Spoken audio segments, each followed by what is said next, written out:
Hi, good afternoon. Let's start. So welcome to the quantum information session, or the first of the quantum information sessions with our invited speakers. Today we have the pleasure to have with us online Renato Renner, Michael Walter, and Andreas Winter. Before I start, let me just show you a medal that you will receive as invited speakers, and you will get it by post mail at some point soon. Okay. I remind you that you have 25 minutes for your talk, and then 5 minutes for question and answers. And to the audience, that you can ask questions alive after the talk, but you can also have this online system. You can ask questions by just writing them. Okay, so with that, we start with our first speaker, which is Renato Renner, and he will talk about discovering physical concepts with neural networks. Renato, the stage is yours. Okay, thank you very much. I hope you can hear me and see my slides. Let me start by thanking you for the invitation. It's very nice to be invited to this conference. I'm myself obviously not in Geneva, but I guess actually various of my group members are there, and it's quite quiet here back in Zurich. So maybe I should have gone to Geneva as well. Okay, I will talk about a topic which maybe if you judge from the title, maybe also from many of the slides that I will show, is maybe not in the core of mathematical physics, but there are some very interesting connections to mathematical questions that also some of my collaborators are working on. But I will mainly focus on giving you an overview on this field, because my assumption is that some of you may not be familiar with some of these topics, which are really not really core physics in a way. Okay, so before I really start, I would like to thank my collaborators with whom I did this work, in particular Rabban Itten, Tony Metker, who is currently a PhD student, Henrik Wilming, a former postdoc in the group, and Lydia Del Rio, as well as collaborators from the group of Hans Friedl. So I would like to start with a kind of motivation slide. I'm not sure how usual it is in mathematical talks. There are usually not too many motivation slides. I will nevertheless show a few pictures to start with. And maybe this is the most important picture to actually grasp what we are aiming to do. Because when you look at from a very high level or abstract level what machine learning is doing, then usually you have, it's something like a black box. So you feed it as input with a problem and you get a solution out. Of course, there's usually a kind of sequence of iterations. An example is, let's say my phone that recognizes my face. The problem is, in that case, to recognize who is there where the camera is pointing to, and the solution is it my face or not? So that's the answer to the question. In this case, actually, we are not too much interested in knowing how the network arrives at the solution. In fact, it's maybe sometimes better not to know how it decides whether it's my face or someone else's. But in many problems, in particular in physics, when we feed in a physics problem and want to get an answer, we are maybe even more than in the answer interested in the path that leads to the answer, because that's usually the thing that gives us some conceptual understanding and allows us to further develop physical theories, to also invent new things and so on. So in the context of physics, I think the more important thing is this arrow that I've drawn here on the bottom, which is a description of how one arrived at the solution. And this is what neural networks or machine learning generally doesn't provide. There are, of course, many notable exceptions, but that's usually not the aim. And one of the main motivations of our work is actually to find out what we can do in order to get something that I call here an understandable path to the solution. In the first or the next 5 minutes, I'll just show a few maybe generally known facts about neural networks. it's just so to be a repetition for those who know about this, and maybe for those who don't, they may get a little bit of an impression of what's behind that. So the building blocks of this thing that I've drawn in the box before are these artificial neurons, and that's in fact just kind of, each of them is modeled just as a function. And the terminology is here, I mean, we have some inputs here that I denote by x1 to xn, and these are different inputs, and then the output, there's just one output, and I've just drawn here different lines because these outputs may later in the network be forwarded to different further neurons.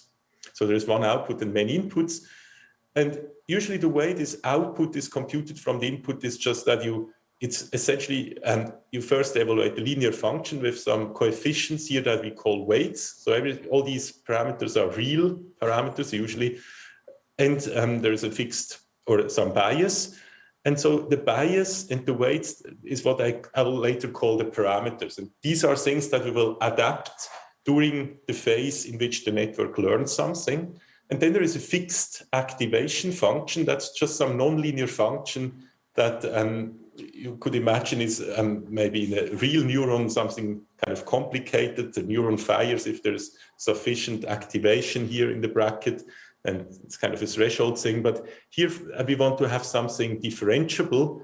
So, and there's not a fixed choice, but the choice we were working with here as an example is this one. This is a so-called exponential linear function. So it's linear on the positive part of the real line and exponential on the negative one. And this turns out to be a useful way of breaking the linearity. Now, the neural networks, one type of neural networks are feed-forward neural networks, where you have now all these blue dots are artificial neurons, as shown on the previous slide. And then you have something that we call the input layer. These are the inputs to the network, so there are number n of neurons. Then you have in the middle hidden layers, and so feed-forward means information flows always from left to right, so there's never a connection back, there's never a loop. And then on the right-hand side, you see something we could call the output layer. So on each layer, we have a vector of real numbers that shows, in a way, these x values that are fed further into as the computation proceeds. And so in the following, we see each of these neurons has a vector of weights, as shown before, in the bias, and these can be different for each neurons. They are generally different. And the collection of all these parameters for all the neurons in the networks, I call theta in the following. So theta is essentially a parametrization of this whole network. I will also assume, for simplicity, that it's a fully connected network in the sense that each layer feeds forward to each neuron, or each neuron of one layer feeds forward to each neuron of the next layer. And then, of course, the weight may be 0, indicating that the link is actually not used. Now, I will again put the neural network for a moment into a box, because I now want to talk about what we do from the outside. So there's this input that I now just call x. I omit the vector sign here, and y is the output. And now you see once I know these parameters, the output is of course just a function parameterized by these parameters theta that define the network of the input. Now, usually what we want is a problem is essentially specified, or the correct solution to a problem is specified by a function of the input. So that's what we would like the network to compute. For example, the correct function in this case that I had at the beginning is the input is the pixels of the camera, and the output is yes or no, is it my face or is it not? Then one talks about training data. This is just many pairs of input-output pairs that are correct in a way. So it's always a picture of the camera and the answer whether it's my face or not. Oops. Then we have what we need to train is usually, now I was talking about the binary case. Usually this output is actually something that can be continuous. It's in our case a real number in our applications that we will consider.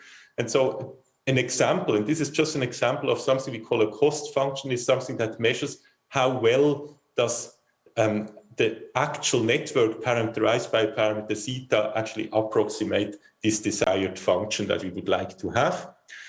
And now what we are doing when we train a network is, as I said, we get these training data, and then after we initialize the network with a random value of these parameters zeta, then feed in a few training data, sufficiently many that allows us to basically compute. Here, actually, the C was omitted. This should be the gradient of C of zeta and x, to compute the gradient with respect to zeta of this function here.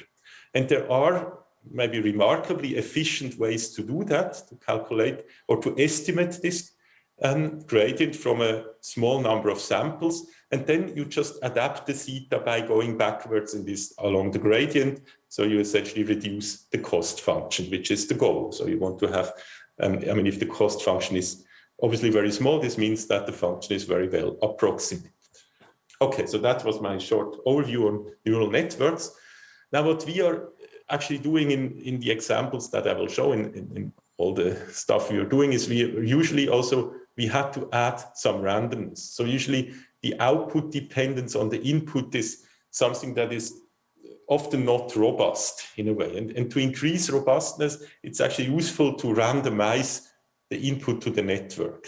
So this just means that for a fixed x, the network doesn't always output the same y, even for a fixed parameter set zeta, because it also takes as input some randomness, and this randomness may just have a fixed distribution, for example, a Gaussian distribution. So all the values are always real numbers. So each dot, you should imagine there's a real number fed in, and on the green lines there are real numbers. So this x is a whole vector of real numbers, of course. Now let me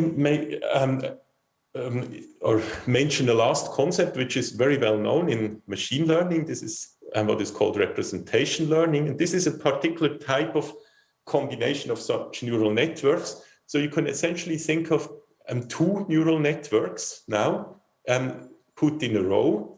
One is called an encoder and one a decoder.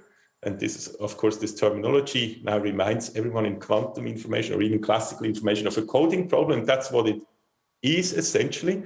So here the task is to train the neural networks in such a way that given an input x from a certain distribution, it should generate a representation set. So this intermediate output of the network is called a representation, or also a latent vector, in such a way that the decoder, which is again a neural network, can reproduce x. So this x tilde should, in a certain way, to be, where one has some flexibility in general how to define this, but should approximate the x. Now, generally what we want is that for real-world problems, this could, for example, be a picture. Z could be a short description of the picture, and x could be is then, of course, again the picture reproduced. That's typical. This is a typical application, and so the x is usually some big vector. So, for example, all pixels of an image. Z is a as small as possible description of it. And so, in a way, this is a compression problem. And of course, in information theory, we generally know very well how to analyze for which distributions here and how large this set can be. So, by the way, I should stress at the moment, everything is classical. So I haven't done anything quantum so far, and I will not do it until a bit later. So let me now just, now we move on to the part which is more related to the work we actually did. So far, this was just a very much an overview of this whole big field of machine learning. Of course, not an overview of the field, but let's say a definition of certain concepts that we are using. Now, how can this be useful in physics? Now, there's a kind of idea behind that, which I may mention already now. You could ask the very general question, what makes a good physical theory? Now, one answer could be that a good physical theory is a very good compression of the things that we see in nature.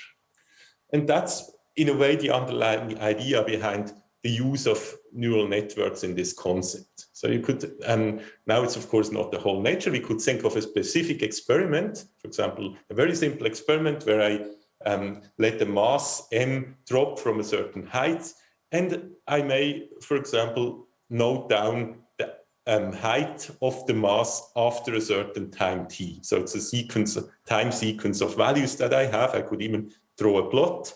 And now I could make different plots. I could repeat the experiment with different masses, with different altitudes from which I start, maybe with different velocities. I throw it a bit and so on. Now, I could ask the following problem. Is there a good way to represent the data here, this graph, in such a way that the whole data can be reproduced later?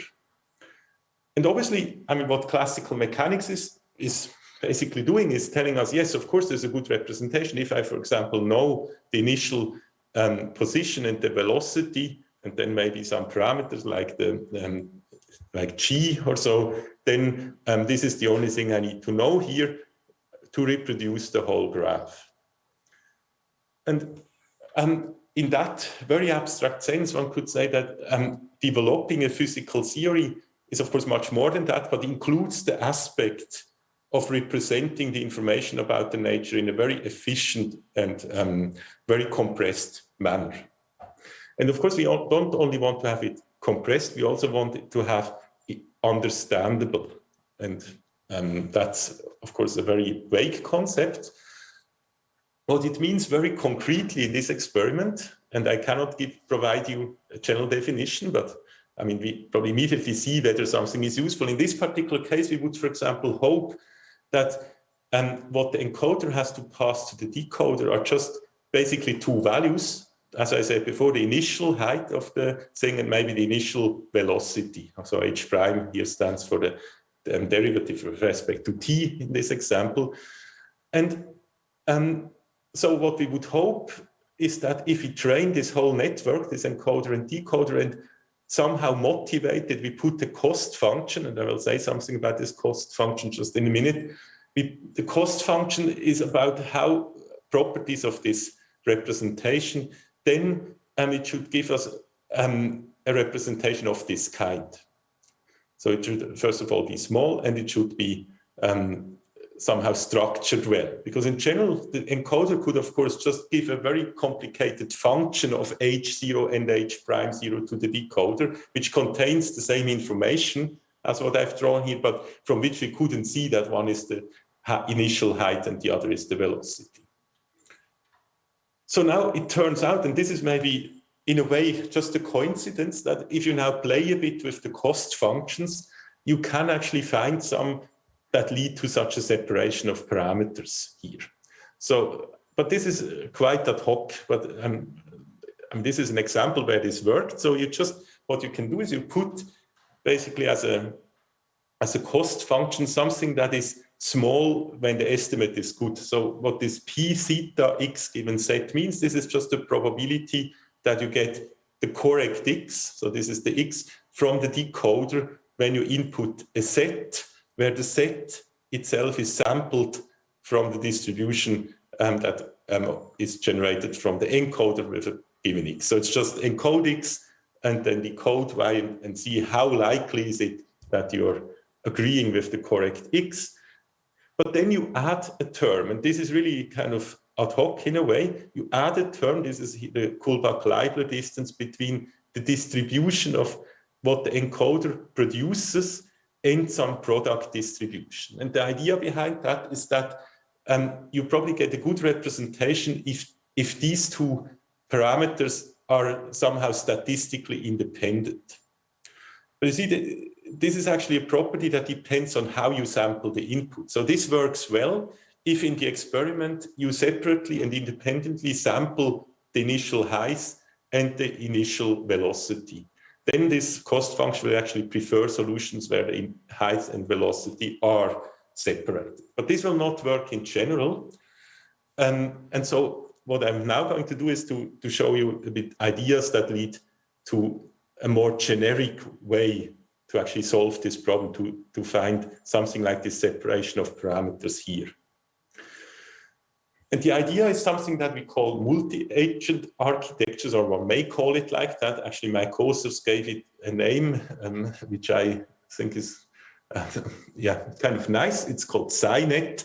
So it's a network that helps us in scientific discovery. So I should stress, because some people wrote about this, said, okay, this is a network that finds physical laws. That's not the case. This is a network structure that can assist you in finding physical laws if you didn't know them. And I should also add that we are far away from the stage where this actually helps us finding physical laws, but it works for certain toy examples where we can pretend that we didn't know the law and then see whether the network would help us retrieving it. And I will just make this more precise in a minute. But the idea is the following. So instead of, like before, just having what was an encoder, this is what is here A, and the decoder, this is what is here B, we now have more kind of networks. There's also a network C, and the task of the network C in this simple case is somehow to just generate a representation of a question. So what the decoder gets is not only so you can again think of the same experiment as before. So A somehow sees the experimental data and tries to compress it as much as possible. But now the task of B is not to retrieve the whole curve. The task of B is to answer a question about this experiment. And the question is, what is the position, for example, of this mass as it falls down at time t q? So q is just an index. This is for question. So and then one could train the network in such a way that it gives with high probability here a good answer. Okay, so that's one idea. So you see, we go to more parties, and it's maybe not yet clear why this is useful, but let me give a very specific example. This is now an example which actually kind of shows how this could be useful in the case of quantum mechanics. So suppose that we didn't know about quantum theory, and we would like to get neural networks helping us, providing us some information about the structure of quantum theory. So what we could do is do the following. We could imagine that we just have a quantum state. Of course, without quantum theory, we wouldn't be able to write down the rule. So this is just a real quantum system, and we don't know the rule. But what we could do is to do some tomography. So we just do experiments with it. I mean, we wouldn't know how to describe them, but we just get some huge data. Like if I put the knob like this for the measurement and have a preparation device with a knob put in a different way, where the knobs not yet have any meaning, we get some data. And the idea of the network is to make sense of this data. Now, in this case, the idea would be that we can, on the one hand, fix kind of a preparation of a state. So you could imagine you have a source that is fixed, and then do different measurements on it, or we could fix a measurement setting and put different sources on it. And these are two different types of data. So we somehow separate the preparation and measurement thing, and we could say we want to have separate representations of both. So if we knew about quantum mechanics, we would say this is a representation of the, for example, projective measurement or measurement projector, and this A should create a representation of the quantum state. And then the task of, so A and C are kind of, in this sense, networks who have to provide information to B, which is also a network. And the task of B is to predict the probability that a certain outcome occurs if you do the measurement described here by P and the state described by ρ. Now you can train this network. You could in principle do that with real experimental data. We did it just with simulated data. And then you can ask, what was the minimal representation here of P or of ρ? We actually only did it for ρ in our examples.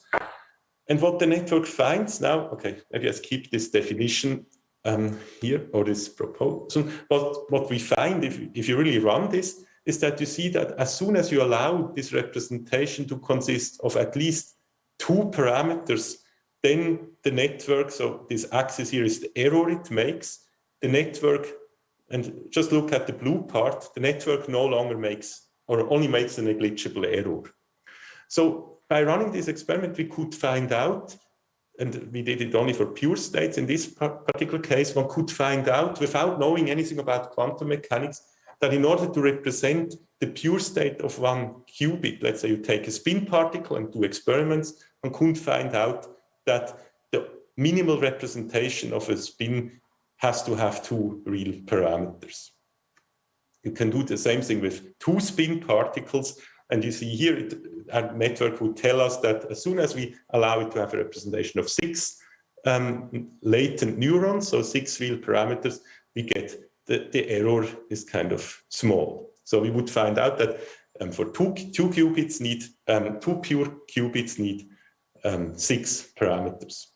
One could even look at joint systems, let's say 2 qubits, and here this is a very general example in the sense that we now no longer restrict to pure states, and we also did that in the recent work, and this is a bit more complicated. We could, for example, have a communication scenario where someone like network A does an experiment on the 2 qubits, and he has to give minimal information to networks or agents B1, B2, B3 in such a way that B1 can only can answer all questions about these first systems, B3 can answer all questions about the second system, and B2 can answer all questions about the 2 systems jointly. And then what you find by just numerical tests is that the number of parameters that B1 and B3 need is 3, corresponding to the representation of a qubit or a density operator of a qubit, whereas B2 needs 15. So one will get this structural information of quantum theory out of these networks. Now, okay, given that the time is already quite advanced, I skip this. This is just, I mean, it's a nice picture if you look at it from far, but this is the way, I mean, you just see that there are real numerical simulations behind where we then look what do the different neurons do, and we have to by hand go in and look which neurons are actually used, but then we can count how many, and this is how we get these numbers that I've shown before. So we essentially open the network and check how many of the neurons are used if the cost function tries to minimize the number of neurons that are needed. Okay, so let me then come to the conclusions already, then have some time at least for questions. So I think the main point here is that we can somehow combine ideas from neural networks with ideas from, first of all, classical information theory, namely the idea of kind of minimum of communication, that I call communicability in a sense. So one could say that in order to find good representations of physical systems, and we did this for quantum physical systems, we could build a scenario, a network, where different agents have to answer different questions about the system. And then we try to minimize the communication among them. And if they minimize the communication, they somehow automatically find a representation which is very similar to the representation we are using when we do quantum theory. And so in that sense, a network helps us identifying structure. And the hope is, of course, in the future, we can use such networks to find structure in data where we don't already have insights on what's the best representation. Maybe I end by making one point about the relation now to mathematical physics. Actually skipped exactly this little part, but at the end you need to actually prove theorems about the structure of these networks. For example, you need to show that the number of neurons that you need is really a faithful measure of the dimension that the physical problem has in any representation. These are really interesting problems that arise here. There are also various problems related to communication theory. And I think this is just, in a way, the start of a field that I think is quite exciting to explore. With that, I would like to end and thank again my collaborators, and in particular you for your patience listening to my presentation.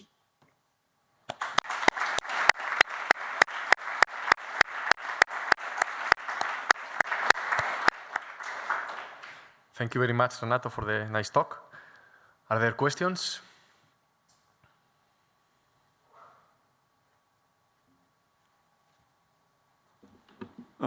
Yes, so thanks for the nice presentation. I have a question about the fact that you said the cost function you use is kind of ad hoc to make sure you have like separate representations that give you, for example, position and velocity. Aren't you afraid that for a physical system, maybe where we don't have a nice understanding or the best understanding, by using these cost functions, we're kind of going to miss maybe something that's better in terms of understanding in a new way? Yes, that's a very good point. So I showed this cost function. I'm not sure you can still see the slides, but yes, so this cost function is something that gives you this separation of parameters if you don't invoke this idea of multi-agent scenarios. So indeed, I'm afraid that by choosing a particular cost function, we may just somehow have a bias. So the goal would indeed be to somehow have as little dependence on the choice of the cost function as possible. And in a way, the things I've shown after this slide, I think I wasn't actually clear about this, was actually to avoid this ad hoc part and replace it by something more natural. So the idea is that the results I've shown towards the end don't depend on such an additional parameter. That's still a very natural thing, the first part. That's just telling you want to minimize somehow the error. And of course, there is still some, let's say, choice you have to, why do I measure the error in terms of logs? That's very maybe natural from an information theoretic viewpoint. It's the number of bits I'm missing. So there's still some, I would say, degree of artificiality in this. But we got essentially rid of this part, which I was much more concerned about. So this idea of having this communication network forces the network without the additional term to make the separation, because the network has to find a representation in such a way that 3 of the neurons are just the ones that are useful for B1. And so what the network, if you were this network, you would say, obviously I should kind of give to B1 the reduced density operator of system S1. And that's in a way what is enforced by this, and not by the cost function, just by the structure of this scenario where we say B1's task is to only answer questions about S1. So somehow by clever, or that's not very clever, but maybe by even more clever setups, we can find structure in the physical setting. Here it's kind of an obvious network. We say, it's maybe natural if you have 2 spin systems that someone only wants to answer questions about the first and someone else only about the second, and so on. So it's this structure that replaces the second artificial part of the cost function. And thanks a lot for this question. I think this part was obviously not very clear. Any other question? Can you maybe give one example where you speculate that this method might illuminate structure that is not already known to us? Yes. So, okay, I'm not sure on which slide I said that, but maybe I can just tell you what we had in mind. So, one thing I didn't hear talk about, but which was really the motivation for us to do this whole research is the following. If you ask questions that you cannot directly experimentally test, for example, you could ask a question which is related to the foundations of quantum theory. How would a quantum theory look like if you look at the world from the viewpoint of a reference system, which is itself a very small system and hence described by quantum theory? So let's suppose my mass would be very, very small. Then I would myself be in a kind of superposition, and I could ask myself, if I now see other things, is this kind of, let's say, I see it a bit unsharp. Is this due to my own unsharpness or the other? And it's not so clear what it even means to look at the world from a position where we are ourselves in a superposition. Now what we could do is to simulate agents which are like in this position and see how would they represent the world. So we could kind of ask ourselves, what would be the natural representation of an agent who sees the world from the perspective of someone who is himself or herself in a superposition. And maybe there's an interesting representation that we are not aware of that would come out of such a network. So that's one of the ideas. That was actually our motivation to even do that whole thing. So I'm really actually interested in the foundations of quantum theory. And we were essentially stuck. We still don't know how the world looks like if we were very small. We're always in this classical approximation. And that's for me one possible path out of this problem. Thank you very much. I think we should move on. So let's thank Renato again for his nice talk.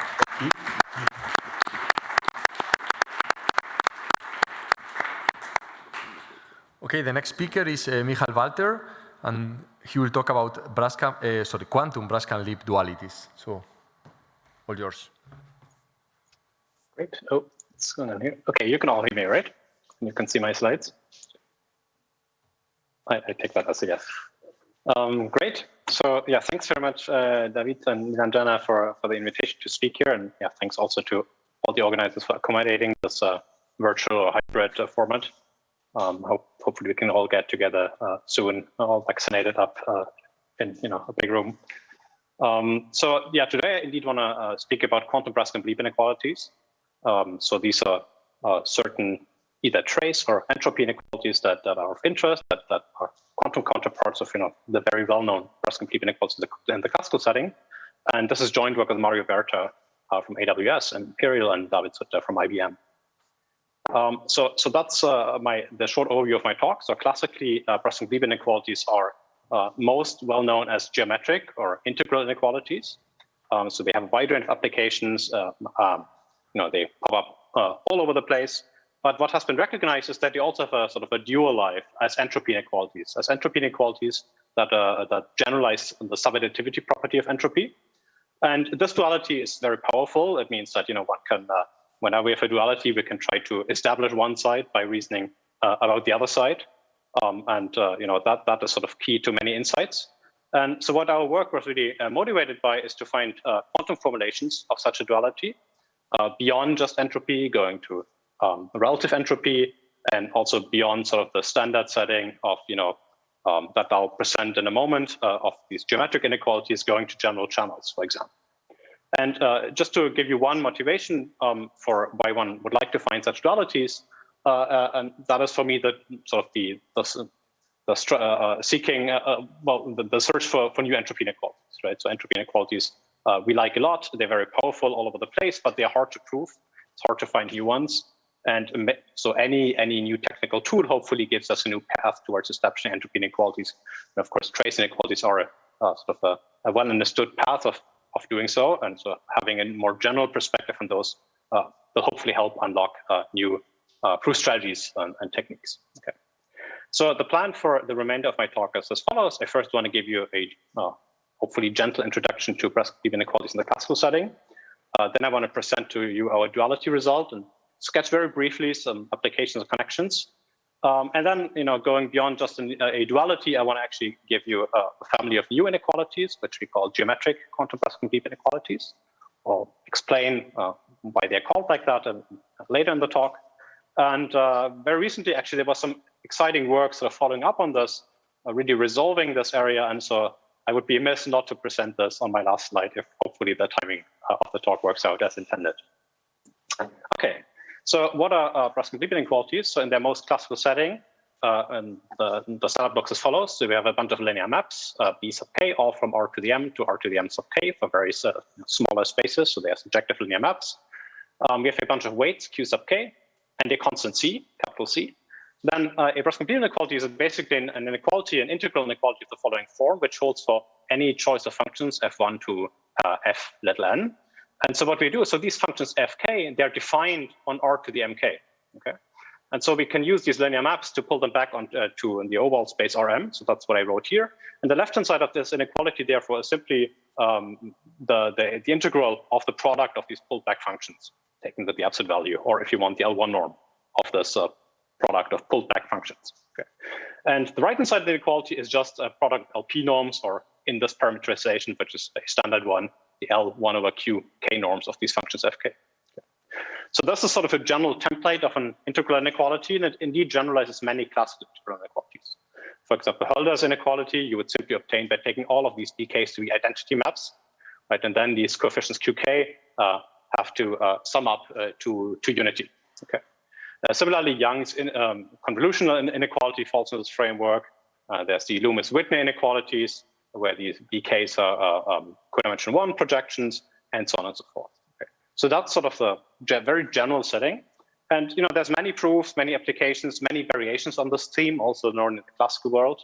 One that will come back later, for example, is to say maybe we can we can replace these linear maps by some more general kind of channels. So we'll talk about this in a moment. But for now, I want to speak about this really classical setting. So what is known here?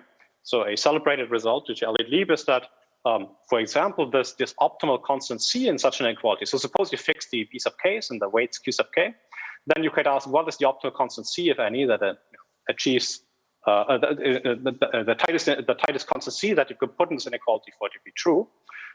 It turns out that can be computed by optimizing only over Gaussians, so centered Gaussians. Okay? So for centered Gaussians, of course, we can use Gaussian integrals just to compute both the left and the right-hand side. And so this will be an optimization problem involving determinants of covariance matrices and so on and so forth. Another question that one can resolve is the question, given these maps and weights, when is this constant even finite? And there's a beautiful sort of structural result. I think in its maximal generality, it has been resolved by work by Bennett, Tao et al., where they really characterize, mathematically when such an inequality holds.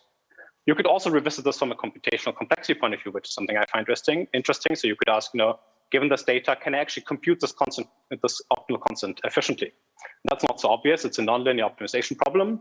Turns out to be secretly convex on a Riemannian geometry, and so partly this is, has been addressed, but only in special cases. So in general, that's still an open question. Okay.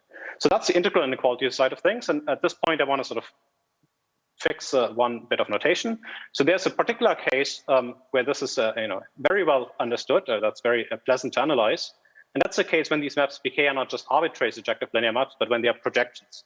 And in this case, and they're not only projections, but they're such that the corresponding, projections in the sense of surjective partial isometries. And what they should do is they should satisfy the condition that if you look at the corresponding orthogonal projections on Rm, then their weighted sum is equal to the identity. So in the literature, that's called the geometric case. It's particularly pleasant. And in that case, this inequality is known to hold with a constant C equals to 1. Okay. All right, so that's the integral inequality side of things. Now, on the other side, I promised you entropy inequality. And it turns out that the validity of this, more or less complicatedly looking integral inequality for all test functions f sub k is actually equivalent to a generalized kind of subadditivity inequality for the differential entropy.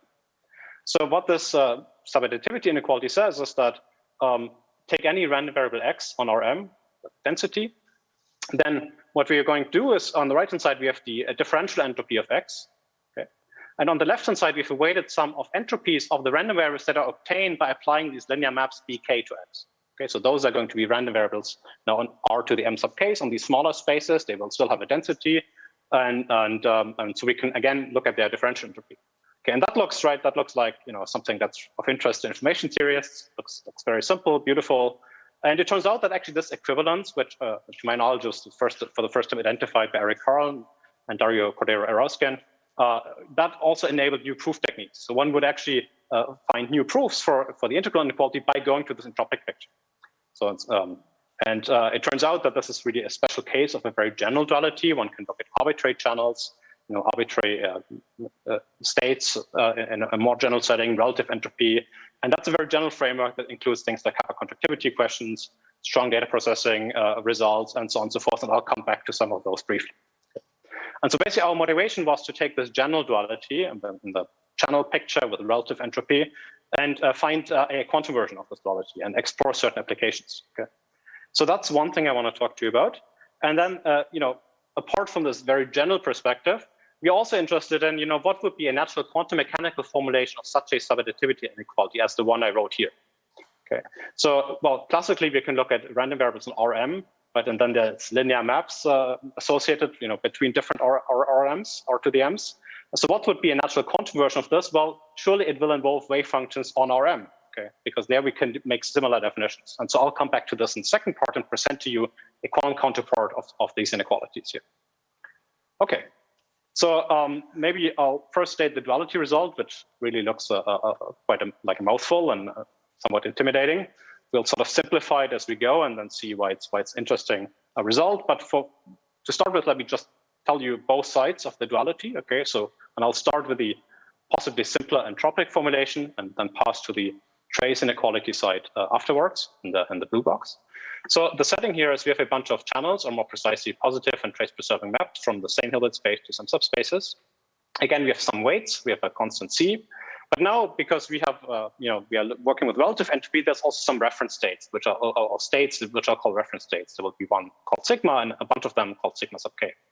And now the inequality we're interested in is that the weighted sum of relative entropies between these channel outputs for some arbitrary state rho relative to the reference state sigma k should be at most relative entropy between the input state and this other reference state sigma, okay, plus some constant as before.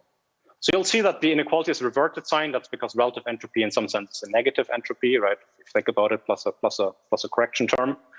So that's the entropic side. And clearly this includes things that look like data processing inequality, but also entropic uncertainty relations and so on and so forth. We'll come back to that in a moment.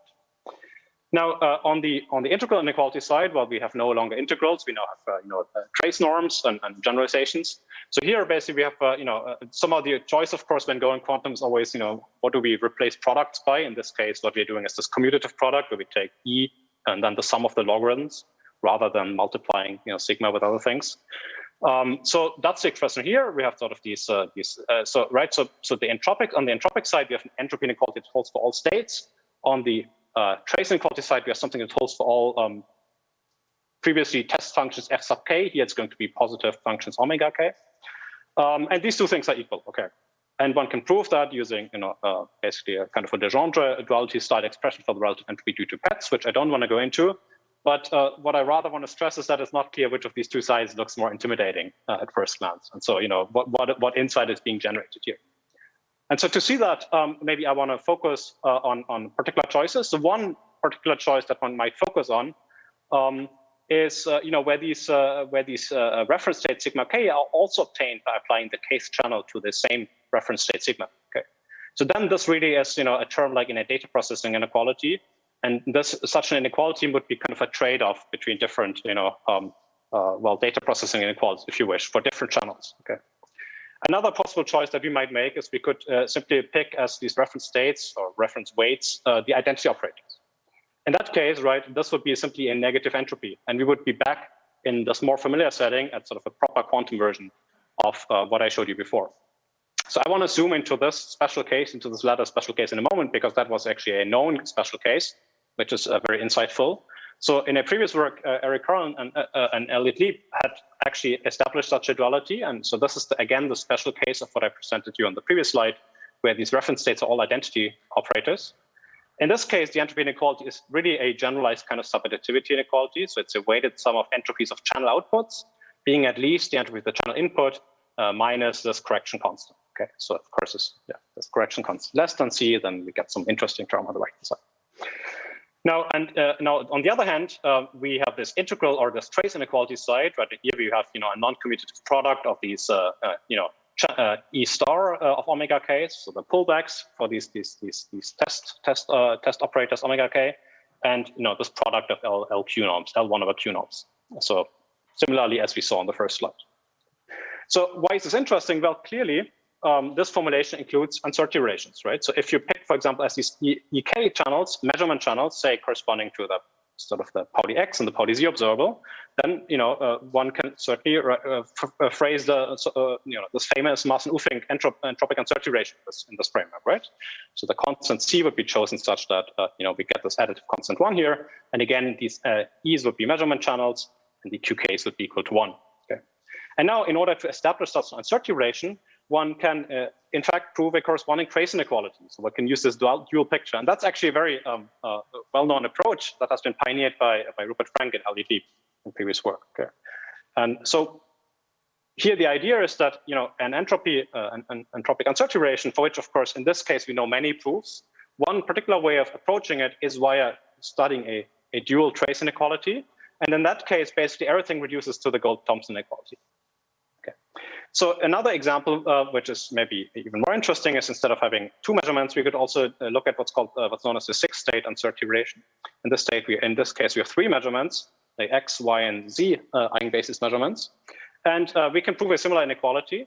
One has calls it out, have proved a similar inequality that says the sum of these output uncertainties, of these output entropies, of these measurement entropies, is at least the entropy of the initial state now plus, in this case, +2. Okay. So now this, of course, will be dual to a certain trace inequality involving 3 channels. Okay. And in this case, those would be these 3 measurement channels.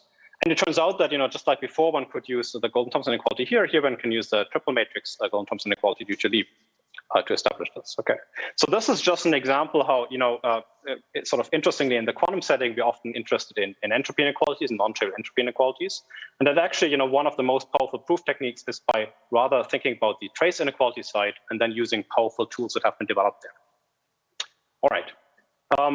So this is just like one possible application of this technology. I'll just want to zoom through some other ones and then focus on a more concrete example, so that's sort of concluding the abstract part of the talk.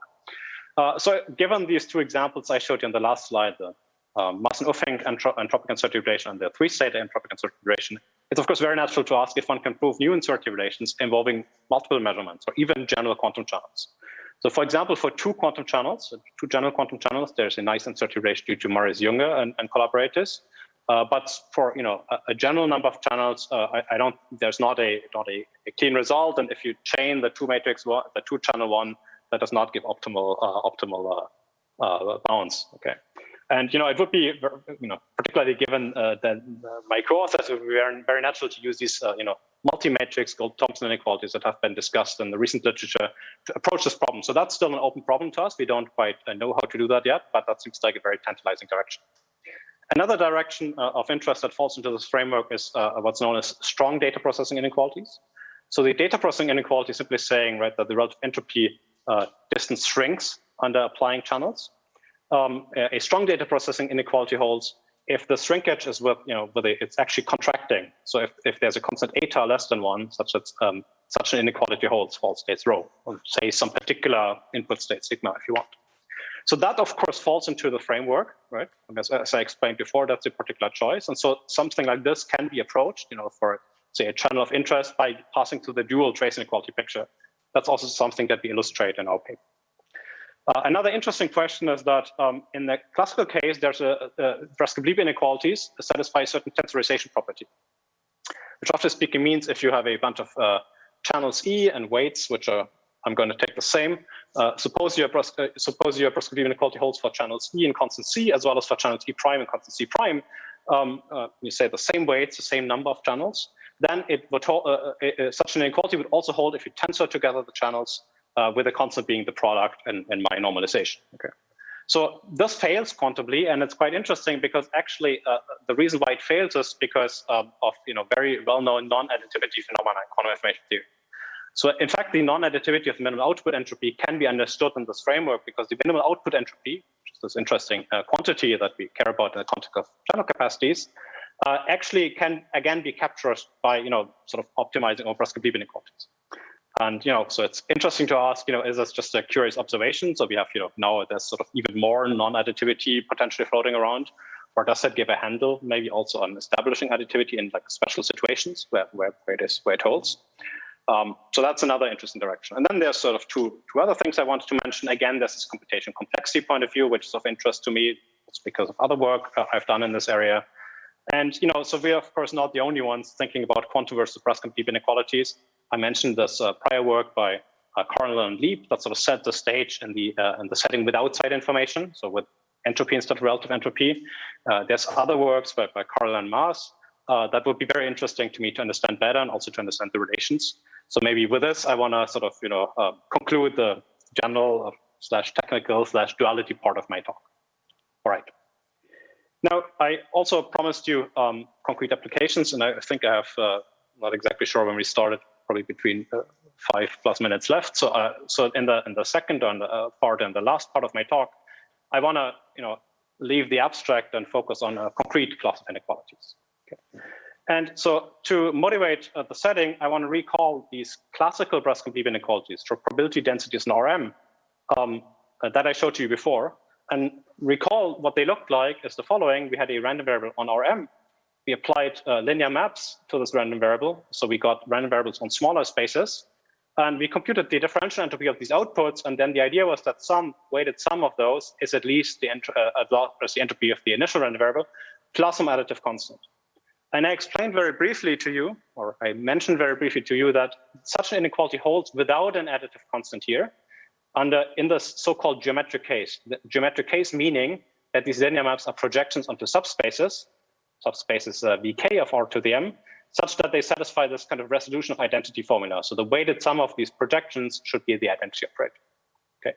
So for example, if you have, if you look at R2 and you have the projection on the first coordinate and the projection on the second coordinate, then of course this inequality simply reduces to subadditivity of differential entropy. But of course you can think about much more interesting situations here, much more interesting choices of subspaces than coordinate subspaces. Now the question is, how do we formulate a quantum version of such an inequality, okay, that has some geometric flavor remaining?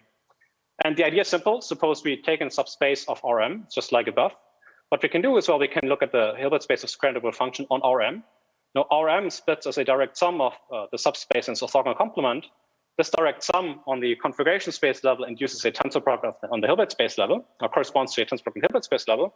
In other words, we can think about the square integral functions on the subspace as a tensor factor of the square integral function on R to the m. Okay. And so what this means is that whenever I have a quantum state on L2 of R to the m, so a density operator on L2 to the Rm, I can associate with it a reduced state. And now this reduced state is associated, and I can associate with it a reduced state for any choice of linear subspace V of R to the m. Okay. And that's clearly a generalization of the usual partial trace, right? If you sort of think about Rm, L2 of Rm as L2 of R, tends L2 of R, and so on and so forth, then the ordinary partial traces you would get by picking V to be coordinate subspaces. But there's no need to do so. Okay. So this is what seems to us a quantum counterpart to just applying a projection to a continuous random variable on R to the m. So here we have density operators and we have these reduced states associated again to the same choice subspaces. And it turns out one can interpret this also more physically. One can say what's really going on is you take a quantum state on say m bosonic modes, m optical modes, you subject it to a network of beam splitters, and then you look at a subset of modes. Okay. This network of beam splitters corresponds to, say, a rotation on configuration space, and the subset of modes. So this rotation would, move V into some coordinate subspace, and then you just marginalize in the usual way. So, given this definition and interpretation, one could ask: is the same inequality true under the same condition? And that's something we prove. Okay, so we show that whenever you have a choice of projections onto subspace of Rm that are a resolution of identity with these weights Qk, then all states that have finite first and second moments, the corresponding Brascamp-Lieb inequality holds. Okay, and we feel that this really a proper quantum counterpart of this very well-known classical geometric setting. Okay, now in particular, as I was saying, you could pick these subspaces Vk to be coordinate subspaces. If you did so, then this condition is a combinatorial condition. It says that the number of times any element or any basis vector appears, in some of the subspaces Vk weighted by Qk is equal to 1. The resulting inequality is called a quantum shear inequality. It's a quantum counterpart of a similar inequality in the classical setting, and that is again something that Karl and Lieb investigated in their quantum Brascamp-Lieb paper. Here we are going beyond, because, for example, already this sort of innocent-looking configuration of subspaces. So this is in R2, and we have three subspaces, one-dimensional subspaces pointing, in these three directions. So this is an equiangular set of rays or subspaces. If you pick, of course, Q as 2/3, then the corresponding projections, they will satisfy the solution of the identity inequality, and there's an interesting non-trivial entropy inequality rising in that way. Now, it's not so hard to see that this also holds conditional on-site information. That was explored by a master's student of mine some time ago. And we'll talk about the last part in a moment if time suffices. So maybe I want to give you a sort of actually a preview. So I mentioned before that this geometric case, so the case where we have projections of projected subspaces, is not the most general case when a Brascamp-Lieb inequality holds. But actually, in the classical setting, it's in some sense enough to prove the inequality in that case. All other cases can be reduced to this geometric case. And so similarly, in a quantum case, there's actually, from this geometric case, one can generate a whole zoo of new inequalities. And that's what we'll perhaps come back to in a moment. Now, there's two things I want to tell you. The one is this generalization. The other is maybe give you a sketch of proof. Although it would be helpful to have a sign for how long I should still be going, since I think we started a little bit late. But unless I hear from David, I'll just... Michael, you still have, 2-3 minutes if you want. Okay, so then I'll do that. Yeah, let's do that. So maybe I'll give you a high-level overview of how the proof goes, and because it's actually a very pretty strategy, and it's pretty for two reasons. It's pretty as is, but it's also simply a quantum adaptation, like a proper quantization of a classical proof strategy due to Carlin and Correa-Rouse. Okay, and so their classical proof strategy was the following: in order to prove such an entropy inequality, let's actually deform these states by subjecting them to a heat flow. Okay, so if you have a classical probability density, you can subject it to heat flow, and what you get in the limit is what happens is you get it sort of becomes more and more Gaussian.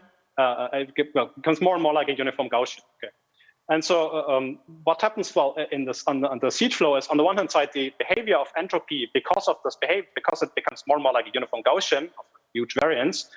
Entropy becomes more and more universal. It will no longer depend on the initial. In the limit as t goes to infinity, it won't depend on the initial state. Okay, and then sort of what they do is they establish this inequality at time infinity under this flow, and then show that the inequality only becomes tighter as you move towards infinity. So you show the reverse inequality for the derivative of entropy as you move along heat flow. And so what we showed in the paper is that one could do exactly the same. We are using a quantum heat flow. That's a certain one-parameter family of evolutions, or that's a certain quantum evolution, a completely positive evolution that is well known in the literature.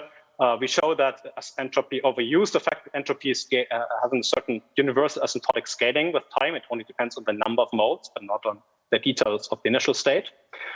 Then we established inequality at infinity, and we prove a reverse inequality for the derivative of entropy along heat flow, which is known as a Fisher information. Okay, and it turns out the math exactly works out such that this works well under our geometric hypothesis. Okay, so that's one thing I want to say. Now I promised you that this was not the end of the story. So maybe I just want to tell you sort of how this generalization goes, and then we'll wrap up. Okay. Now. One thing, if I mentioned before that if you have a wave function Rm, right, you can of course rotate this conjugation space Rm. So that's something you can do, and it has nice beam split interpretation and so on and so forth. But there's actually a larger action of operations that you can do that preserve somehow this geometric flavor. Okay. And what you can do is basically Bogoliubov transformations or unitaries that preserve the commutation relations. So those are modeled mathematically by the symplectic group SP2M. So there's a unitary representation of SP2M on this Hilbert space. Okay, and so what you can do is you can apply such a general operation that corresponds to what people call also active linear optics. So you can do squeezing basically. Okay, so these are general Bogoliubov transformations.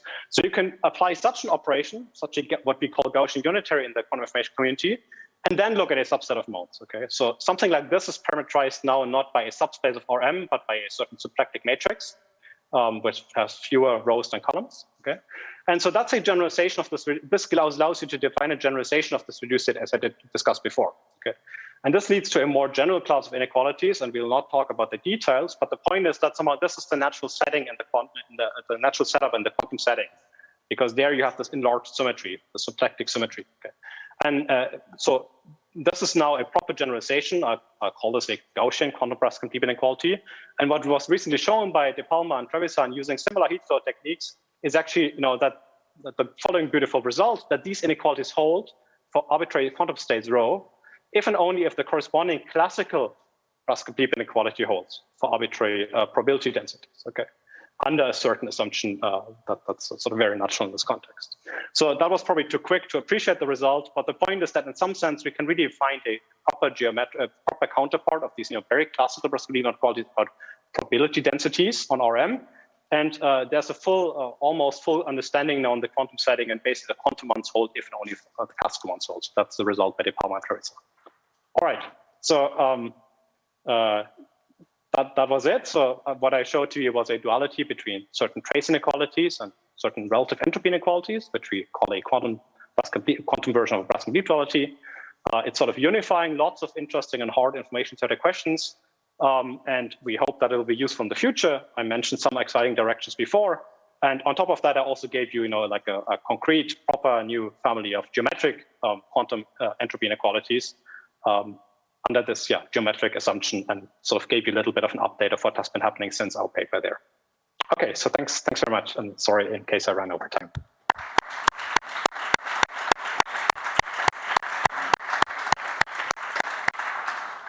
Thank you very much, Michael. There is one question online, but before, I don't know if there is some question on site here.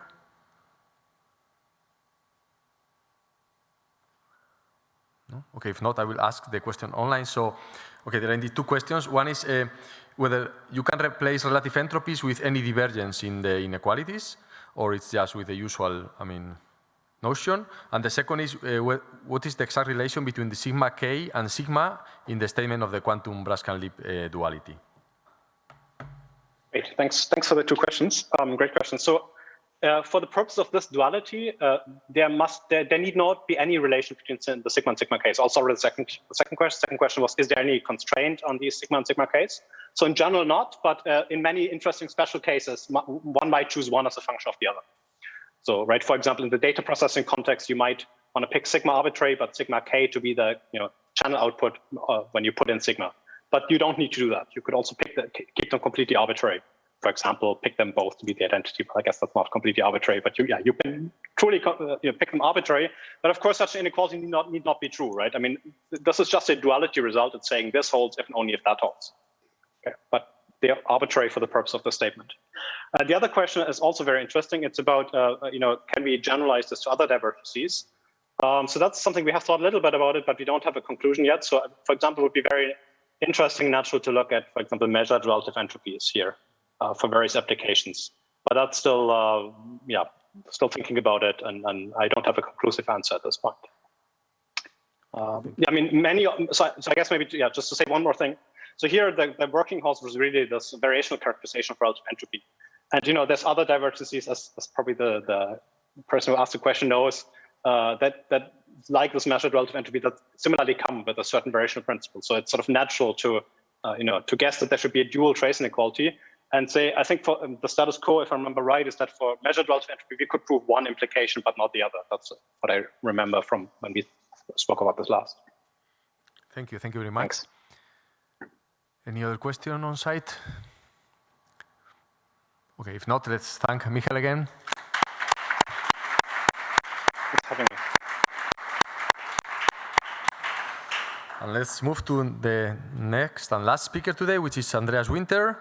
And let me remind the title here, Bosonic data hiding, power of linear versus nonlinear optics. So please, Andreas.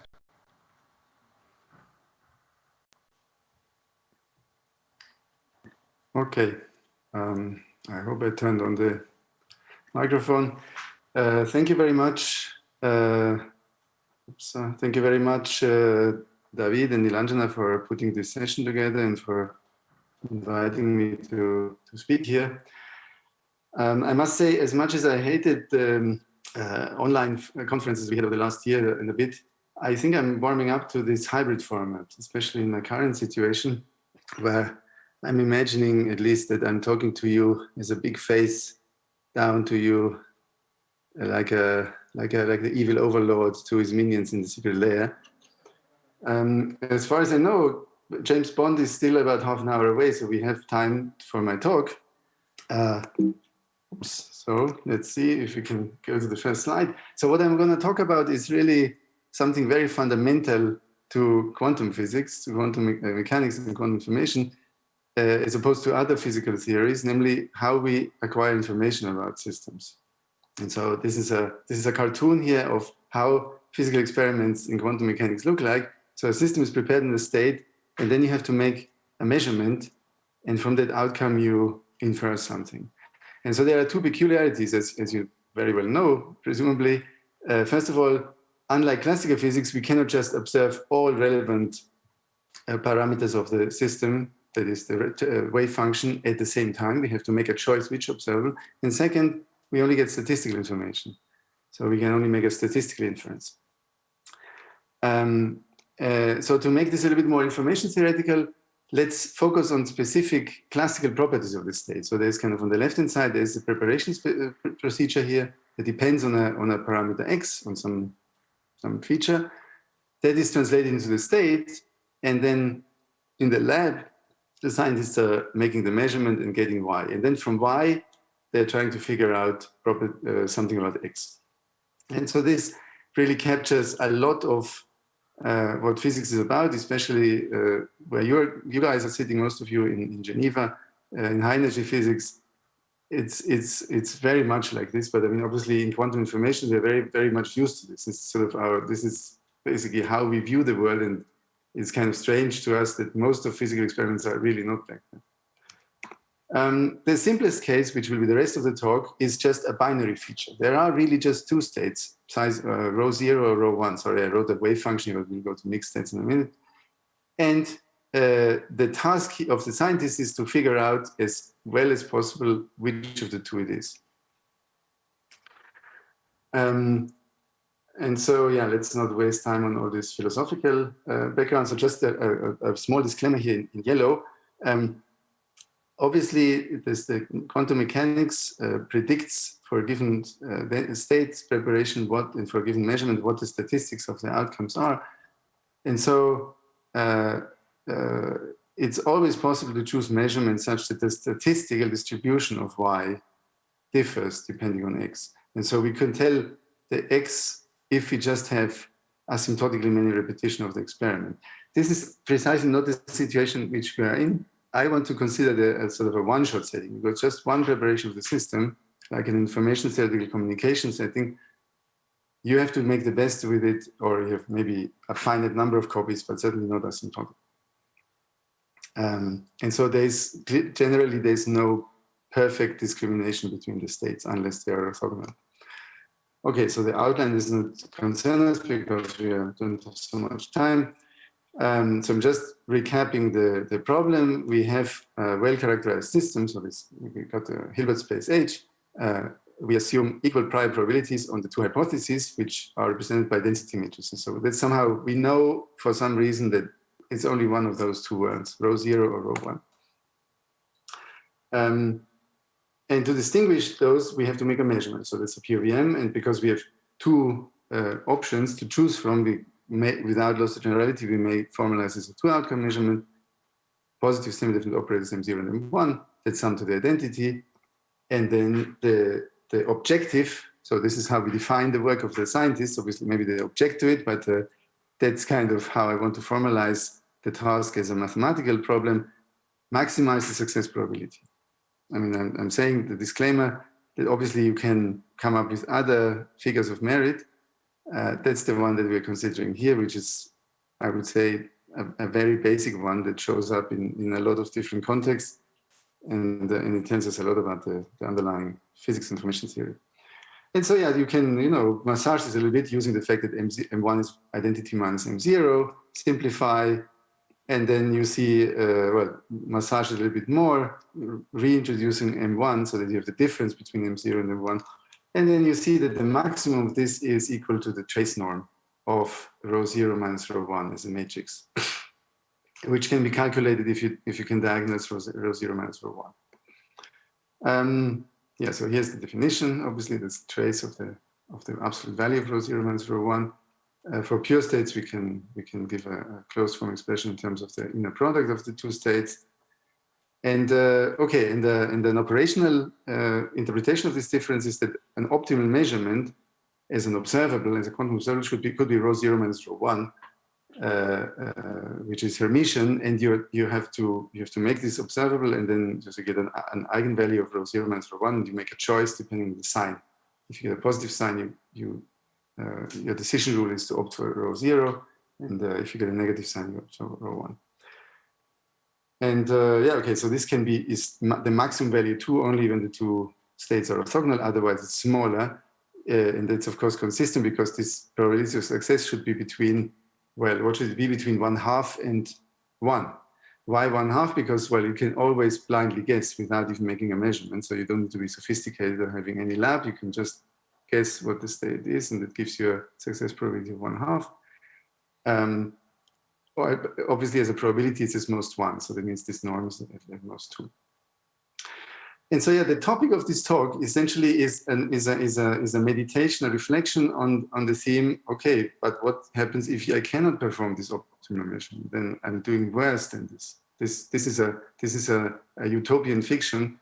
Basically, if Madame Curie and her daughter here on the right-hand side have access to a quantum computer, essentially, or if they're just lucky to have the correct observable available to make this measurement, for general states, this would be an extremely difficult observable. I just gave you a couple of examples here in continuous variable physics or in high energy physics, observables which are perfectly well defined mathematically, and there's nothing wrong with them in principle, but in practice they will be very difficult for us, at least at the moment. And so in those circumstances, you get a smaller success probability.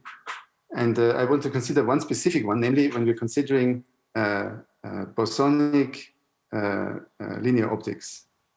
So we're looking at the states of quantum harmonic oscillators, and we're looking at a situation where we only consider that the available measurements are such those coming from linear optics, which is dubbed GOCC, and I will explain what that is.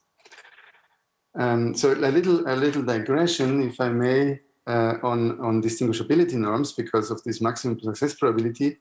Just like in the case that I have access to all quantum mechanically available measurements, if M is a class of a sufficiently rich class of allowed measurements, then the supremum of this success probability over all measurements, and just go back to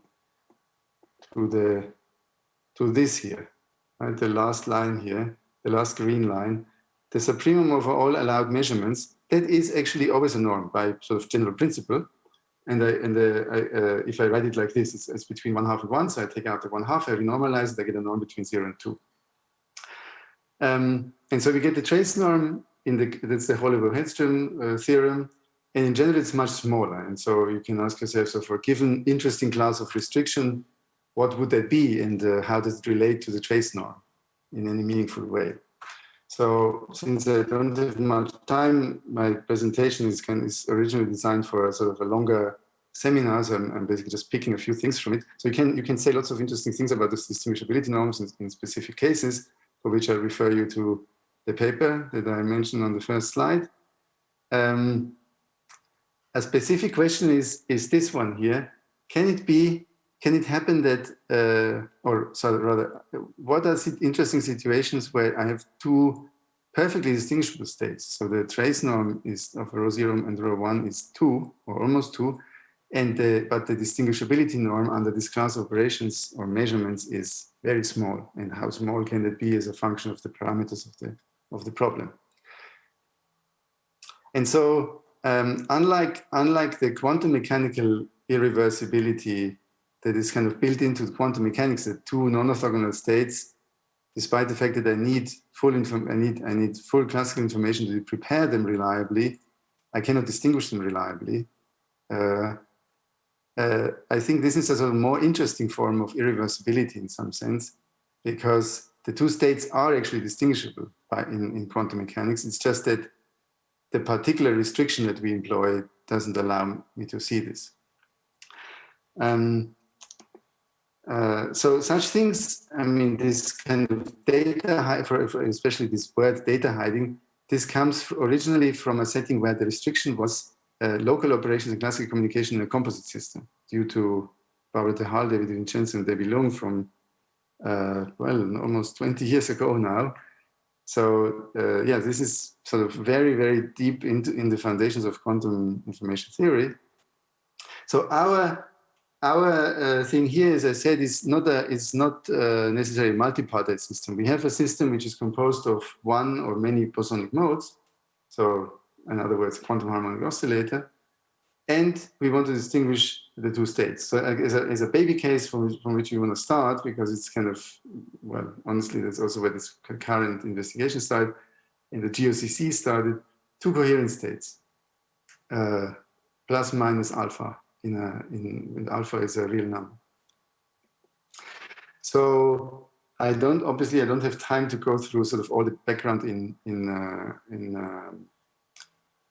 a continuous variable in quantum physics or even quantum information theory. So just a bit of notation. We are looking basically at the setting of Michael in the previous talk, a particle on a line that has a canonical coordinate x and the conjugate canonical variable p, the momentum that they have to satisfy. These are operators, so they have to satisfy the Heisenberg, the commutation relation. The commutation relation. For these coherent states, it's very convenient to introduce annihilation creation operators, which are just these particular linear combinations of x and p. And very important, because it's a harmonic oscillator problem, is this Hamiltonian. It's basically just normalized x squared plus p squared. And so the normalization is there so that we can just rewrite this as a delta a plus a constant. And then the eigenvalues are half integers plus 1/2, starting from 1/2, 3/2, etc. And so the coherent states are particularly interesting states. They're also often called dispersion or equal dispersion states. They are the eigenstates of this annihilation operator with complex alpha. So for each complex alpha, there exists exactly one of those.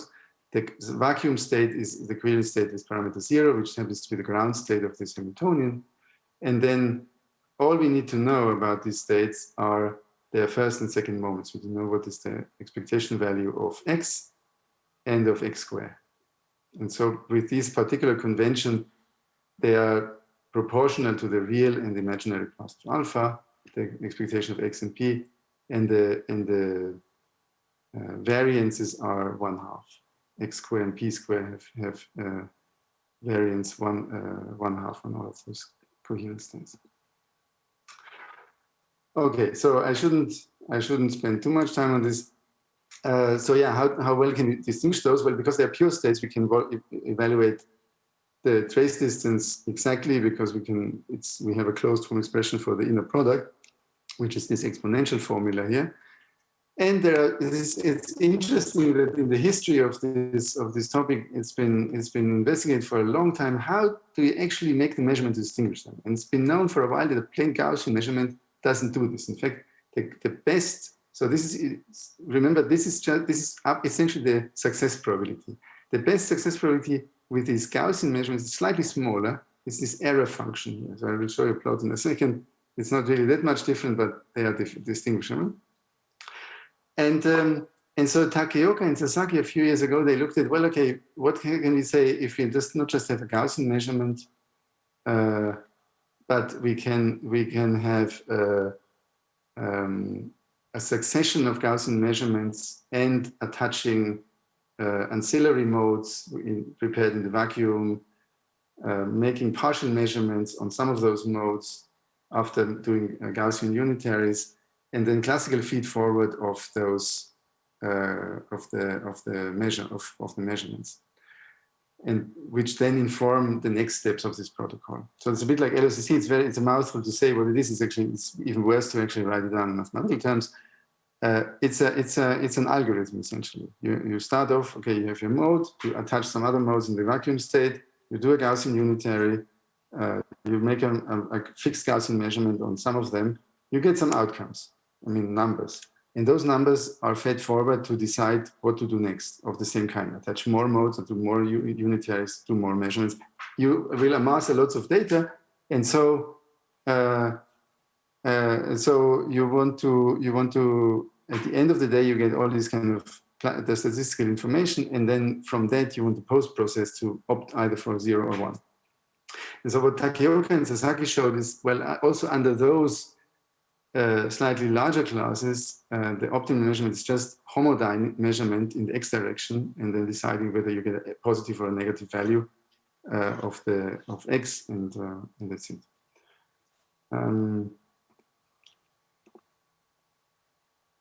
there was something very important I had to say about this, but I just forgot it right now.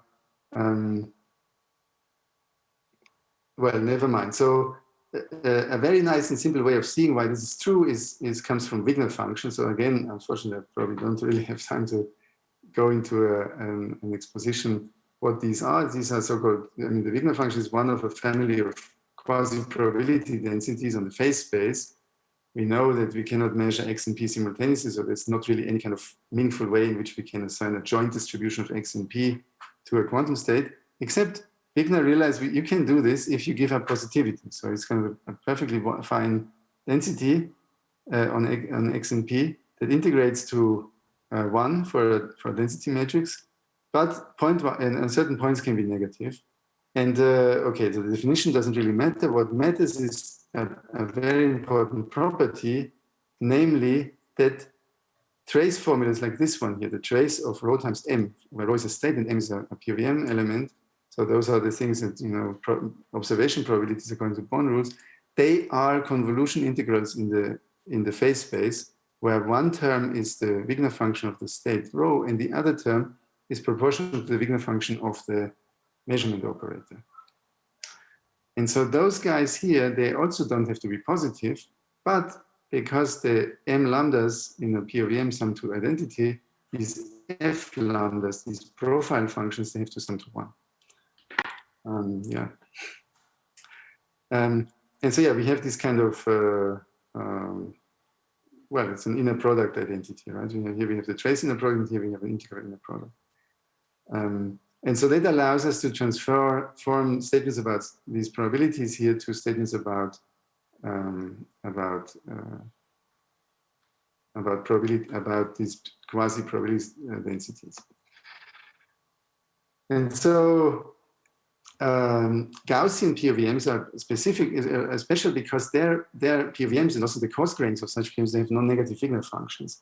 And so these f lambda functions are actually positive or 0 and sum to 1. So they are resolutions of the identity, but on the phase space.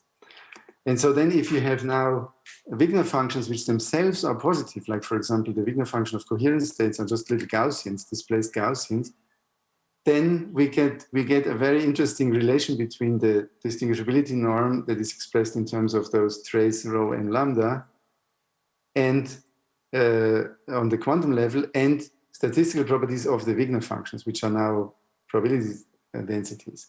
And so we get this kind of boundary. In general, the GOCC distance between rho 0 and rho 1 is upper bound by the L1 distance between the Wigner functions. And in fact, this is true even if the Wigner functions are negative. In that case, the right-hand side could be larger than 2. And so it's not a very useful bound, but it's also sometimes a useful bound. And so from the logic of this argument, this applies for any POVM that has non-negative Wigner function. I mean, where the POVM elements have non-negative Wigner function, which includes GOCC, like I said, but lots of other things. And so this allows us to analyze perfectly well the case of the two coherence states. It also, the same logic applies to displaced thermal states. And so that's kind of a nice observation, because for the displaced coherence states, since they are pure states, there are plenty of optimal or asymptotic, suboptimal but asymptotically optimal discrimination strategies that involve slightly more than Gaussian operations, but still things that are perfectly within reach of current experimental setups. For the thermal states, as far as I know, we don't have anything like this.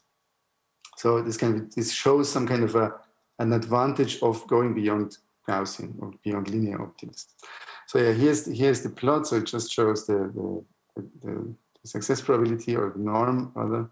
I mean, so this kind of this exponential formula versus the error function, and okay, so obviously we expect a generic gap between the trace norm and this GOCC or W plus norms for the simple reason that we know from physical experience that those classes of measurements and of operations in general, if you only can do Gaussian things to a system and classical post-processing, that is very restricted.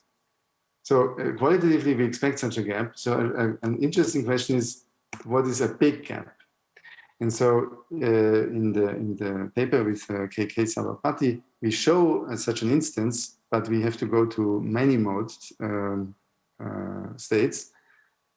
The nice thing is we don't go very far from coherent states. So our two states are mixtures of n-mode coherent states. It's a discrete mixture. So again, the preparation is a sort of, this is the recipe for preparation. We have each of the two states is a uniform mixture of m coherent states, n-mode coherent states. And for each of those coherent states, all I need to know is what's the displacement from the vacuum. So it's kind of, this includes the prescription of how to make this state. And so, yeah, the claim is for each variance sigma, when those coherent states are drawn randomly from a centered Gaussian, we can show that with high probability these two states have the property that they are exponentially distinguishable in trace norms. Like the trace distance is close to 2, but the Wigner functions are close, so that the GOCC norm is exponentially small. And so here, this is the kind of statement that we show. So I cannot really go into the proof at all. I think maybe there will be a possibility to post the slides, so you will be able to see this here, or you look it up in the paper. The proofs are information theoretical. We show that if you choose the sigma and m so the r here, the m is exponential in n. If you choose this m and the sigma appropriately, it turns out with high probability all of those 2m coherent states are distinguishable by a global measurement. So that in particular, I can distinguish rho 0 from rho 1. And on the other hand, if I'm looking at the Wigner functions, each of those coherent states is basically a small but non-trivial Gaussian patch, and I'm taking a uniform distribution over such Gaussians. So it looks a priori like a very complicated convolution. But what happens is that M is large enough so that this mixture approximates the asymptotics when M goes to infinity. And in that case, both of these states will appear like a thermal state, or rather like a Gaussian, like the Wigner function of a thermal state, which is a multi-dimensional Gaussian. So yeah, let's skip this because this will already the time is up actually. So this shows that we can make these kind of large gaps between trace distance and distinguishability distance. You would like to also have guarantees in the opposite direction, and so you would like to say, so for example, can heteroline or random homodyne tomography be a good way of distinguishing states? Turns out this is not such a good idea, but we can give sort of general bounds on like how not so bad, for example, the positive Wigner function measurements are. So here's a sample inequality that we can prove in the paper, which we can translate into if you have two states of bounded energy per mode, then you get a lower bound like this. Okay, so let's see. I mean, this bound is very coarse, but it's just good enough to see that at least qualitatively, the exponential scaling in the previous construction is kind of the right thing. So like for fixed energy, we do need many modes to achieve this large separation. So let me see if I can go to the discussion. So like I said, the whole setting here is really motivated by one-shot considerations that we consider only one copy of the state and want to know how well we can distinguish them. Turns out we can also say something non-trivial with this whole same logic about the many copy asymptotics when our two hypotheses are n copies of rho 0 versus n copies of rho 1, in which case asymptotically we can distinguish them, but we want to somehow know what's the exponent with which the error goes to 0. And this exponent is this Chernoff coefficient. And so you can also apply this logic in the case that both of the states have positive Wigner function. And so, for example, in the previous case of the n-mode mixture of coherent states, we get an example where the unrestricted Chernoff coefficient scales with n, but the GOCC restricted one is exponentially small. At the time of writing our paper, we were lacking an explicit construction, so this was provided subsequently by Ludovico Lamy in the shape of a single mode two non-Gaussian states, namely the so-called even and odd thermal states. But yeah, we're still wondering if some of more conservative preparation procedures would also do the same thing. And so like I just want to end on some kind of a little speculation. So the philosophical background of all of this here is really resource theory, because we're looking at, rather than allowing an experimenter access to arbitrary operations allowed by quantum mechanics, something which is restricted. For example, LOCC is the restriction that comes about when we have no entanglement or no quantum communication between distant parties. And so we want to understand how much does it limit us on the one hand, and how much does having entanglement allow us to overcome it? How much entanglement do we need? So entanglement really comes about as a resource because we want to study this restriction. And so similarly, with these Gaussian or linear optics restrictions, there is a valid resource theoretical question, because we know, for example, that if we have enough of something which is nonlinear, for example, photon number resolving measurements, then linear optics alone can lead to universal quantum computation. And so it's a valid question of, well, how much of this non-linear resource do we need, and can we quantify it, etc. And so that's the end of my talk. Thanks for your attention.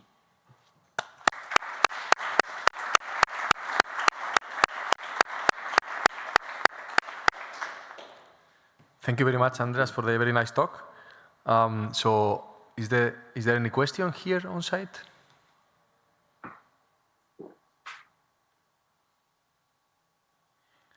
Okay, there is one online that I will ask. So could you explain further the connection to squeezing? Oh yeah, sorry, yeah. So in the heat of the moment, I didn't go into this linear. So in the title, I use linear versus nonlinear. So by what I mean really is Gaussian versus non-Gaussian. Linear in the sense of phase space linear. So I know that there is a kind of another reading of this word, which is linear optics is only somehow passive linear optics plus maybe displacements. So that's, in my sense, squeezing is a linear operation. That doesn't help you. So this is, yeah. So that is if you want, in this philosophy of the resource theory, that's a different restriction, an even more radical one, where if I only allow passive linear optics transformations and displacements, and maybe some other magical thing in addition, what can I do with that? So that would be a subset of GOCC, presumably. Depends a little bit. I mean, there are different ways of formalizing this. So yeah, the hint at the very end was about that letter, that it's actually enough to have passive linear optics plus as a suitable nonlinear operation to get universality. And I have to say, in recent years, a few people have started investigating this and also the Gaussian resource theory, mostly related to states. But I just want to use this question to highlight the last sentence and the conclusions here. It is my conviction that this is not enough for this resource approach of looking at how much of the nonlinear world you need to overcome the restriction. It's not like entanglement, that there's a universal state, like a maximally entangled state that allows us to go from the that allows us to break the restriction. It seems to me that both GOCC, which is the Gaussian version, and the passive linear optics version, that doesn't have a name, I think, they require that we understand the resource character of operations. Great. Any other question?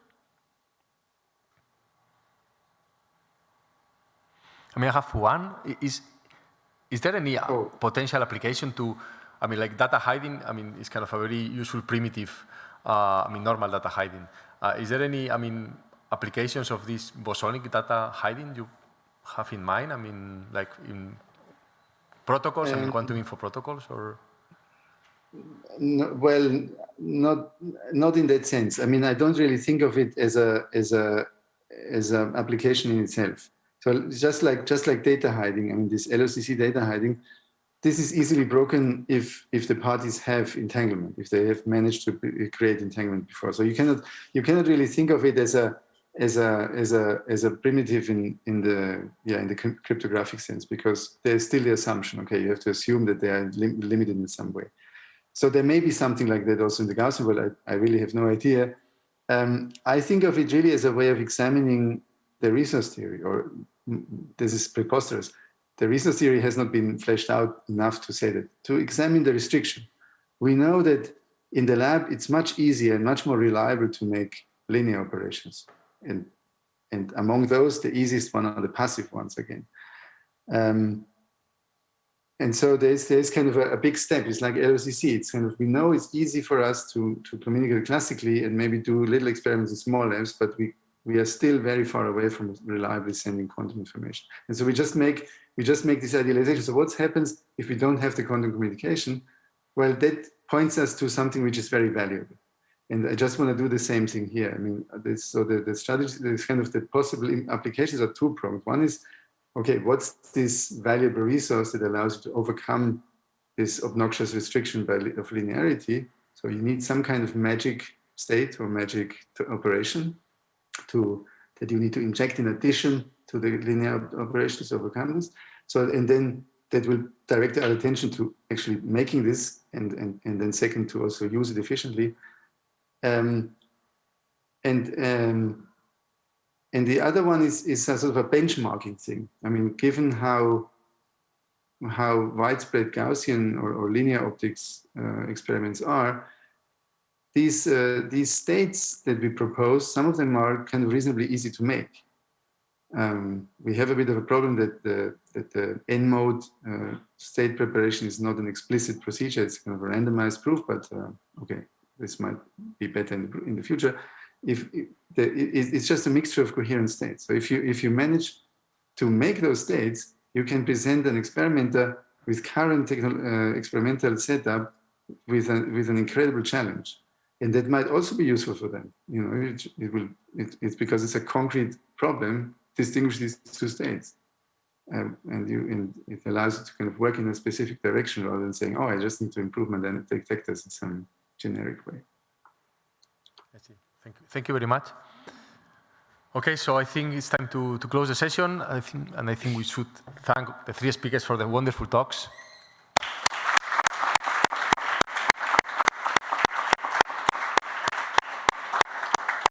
And next and last quantum information session is tomorrow afternoon. So see you then.